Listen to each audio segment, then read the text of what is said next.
अस्सलाम वालेकुम, welcome to my channel. आज हम खाने जाएंगे ये स्पाइसी सा तवा पीस। इसके लिए आओ हम चलते हैं इसको खाने के लिए। ये हम जा रहे हैं, ये है एम्पोरियम मॉल, ठीक है। हम ये पहुंच आए हैं अपनी लोकेशन पे, यासीन चटखारा हाउस। ये बन रहे हैं जी मज़ेदार से तवा पीस। आप भी ज़रूर आएँ और ट्राई करें, बहुत ही यमी।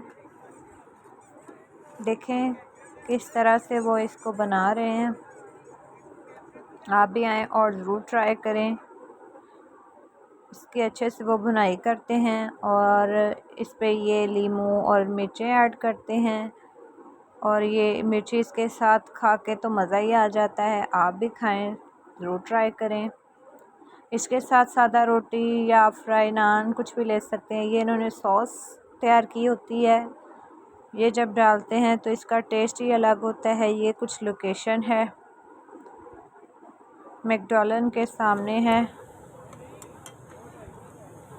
ये जी हमारा ऑर्डर रेडी हो रहा है। तब तक आप मेरे चैनल को सब्सक्राइब कर दें और बेल आइकन को दबा दें। ये जी हमारे नान लग के तैयार हो रहे हैं। हमने फ्राई नान का ऑर्डर दिया था। ये हमारा ऑर्डर लग के तैयार हो चुका है। हम लोग इसे एंजॉय करते हैं। तब तक के लिए अल्लाह हाफिज़।